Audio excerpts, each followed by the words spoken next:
So, you want to learn about how to breed egg scatterers like tetras and rasboras and danios? Well, you come to the right place. Alright, this is where my intro is supposed to go, but seeing as I don't have one, let's just get started.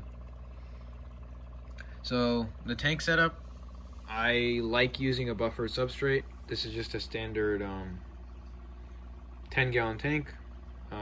There's a divider in here. I'll go over why I have the divider in here a little bit later, but you can basically use any standard tank.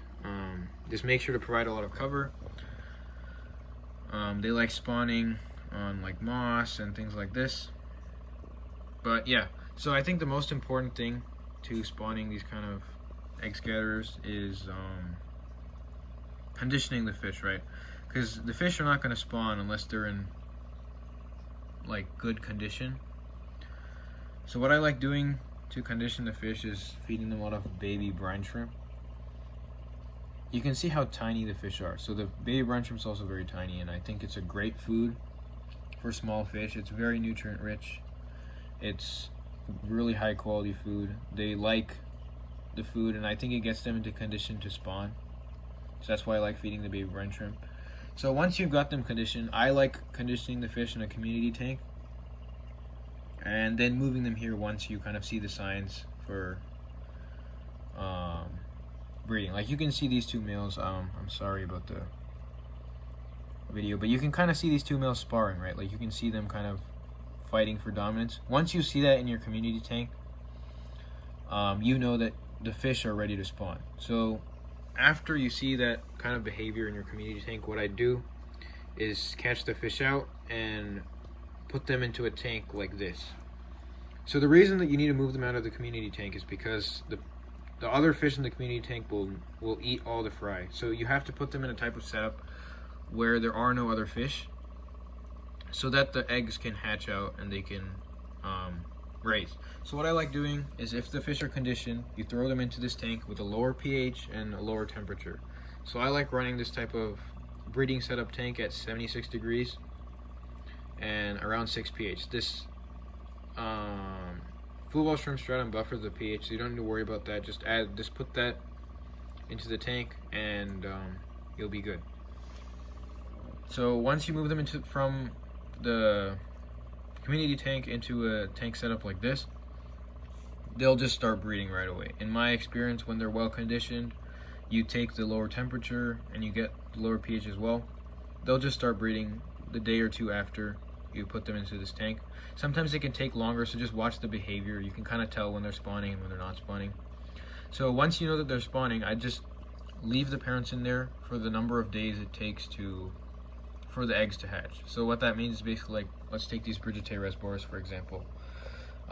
Their eggs take 3 to 4 days to hatch. So what I do is, if I put the parents in here on Monday, I take the parents out of here on Friday.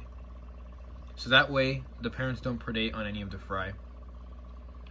So yeah, then when you take the parents out, the fry will start hatching. So for the next 5 or so days after you pull the parents out, you'll start seeing fry kind of either sticking to the sides or swimming at the top.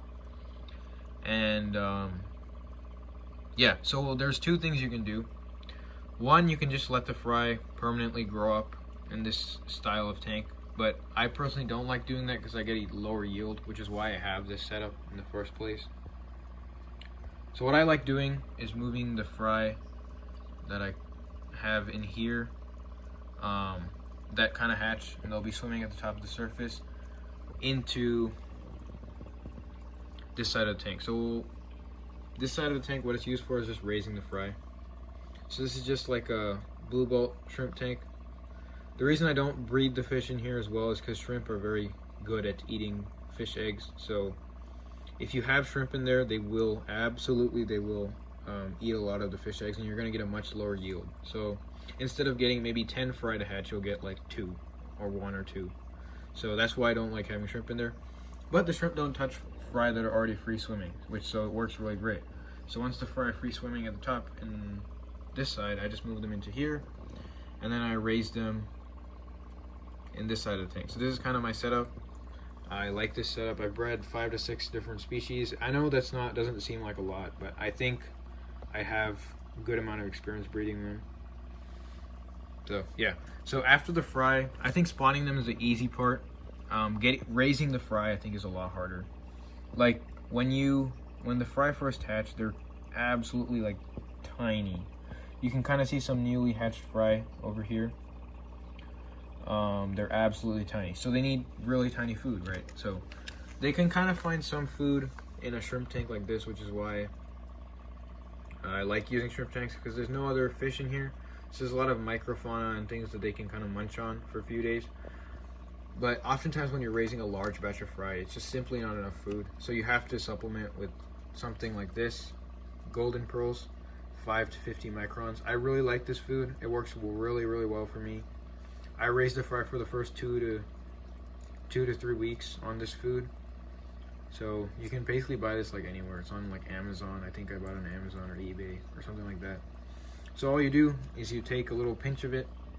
I personally don't like touching the food. It smells absolutely horrendous. So I like using this little screwdriver and just taking a little bit of the food out, tapping it on the glass. It just falls on the surface and the fish can kind of munch on it. So I like doing that for the first 2 to 3 weeks of the fish's lives. And then generally after 2 to 3 weeks, they become a little bit bigger and they're large enough to eat baby brine shrimp. So that's when you kind of see the acceleration in growth. At least that's what I find. I really find that the fish start growing a lot faster once you start feeding them that baby brine shrimp. I think it's because it's so rich in protein and stuff. So after about the 1 month mark, I start feeding the baby brine shrimp, and yeah, after about a couple of months, they start eating flakes, and it's really, really easy. It works well. So that's how I like breeding them. These kind of egg scatterers. And yeah, so in here, I just have all these really tiny fish are chili rasboras. These larger ones are celestial pearl danios. So those are the 2 that I'm raising in here right now. The other really great thing is that about this type of setup is you can just get like way more fish. So I kind of have a cycle in here where I can basically put in whichever type of whichever species of egg scatter I want in here, and then I can basically breed them in here or leave them in here for a few days and then hatch out the eggs. So I have like a 1 week cycle where I can basically breed whichever tetra I want and then move the fry into here and then do it again. So I basically have 4 different batches of fry a month, which is really, really good for me. So which is the reason I use this kind of setup. I think it works well. You don't have to do something like this. You can just have like one plain tank that you breed the fish in and raise the fry in, all of that in the same tank. I just personally like using this because I get better yields, and I like doing like double duty in my tanks because I don't have that many tanks. Like I don't have like 100 tanks. As much as I want to have 100 tanks, I can't.